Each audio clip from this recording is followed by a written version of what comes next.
කොටස් බිඳීම. කොටස් බිඳීම කියලා කියන්නේ සමාගමක දැනට පවතින කොටසක් තවත් කොටස් කිහිපයකට කඩන එක. හරියට අපි වීදුරුවක් අරගෙන බිම අතාරින් කෑලි කිහිපයකට කැඩලා යනවනේ. ආන් ඒ වගේ. ලංකාවේ ප්‍රධාන පෙළේ ටී බ්‍රෑන්ඩ් තුනක් තමයි.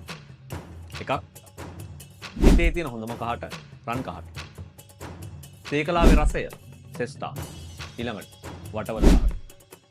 ඔයාලා දන්නවා වෙළඳපොළ ඇතුලේ මේ තුන් දෙනාම ලොකු තරගයක් දීගෙන අලෙවි කටයුතු නිෂ්පාදන කටයුතු කරගෙන යනවා. හැබැයි ඔයාලා දන්නවද මේ ටී බ්‍රෑන්ඩ් තුනේම අයිතිය තියෙන්නේ එකම කම්පැනි එකට.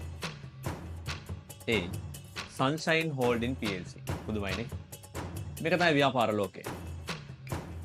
Sunshine Holding ලගේ ප්‍රධාන බිස්නස් එක නෙමෙයි. එයාලා ලංකාවට ඖෂධ ගෙන්නන ප්‍රධාන කම්පැනි වලින් එකක්. අපි කතා කරේ කොටස් මිදීමනේ. 2020 අවුරුද්දේ Sunshine Holding ලගේ රුපියල් 35කට තිබිච්ච කොටසක් 2021 දී කොටස් 3කට කැඩුවා.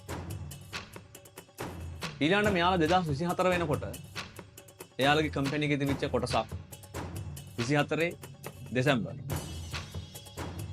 නැවතත් කොටස් 4කට කැඩුවා. ඔන්න ඔය වගේ සමාගමක තියෙන කොටස තවත් කොටස් කිහිපයකට කඩන එකට තමයි අපි කියන්නේ කොටස් බෙදීම. මෙන්න මේ වගේ ප්‍රායෝගික උදාහරණත් එක්ක බිස්නස් ඉගෙන ගන්න අපිත් එක්ක සම්බන්ධ වෙන්න.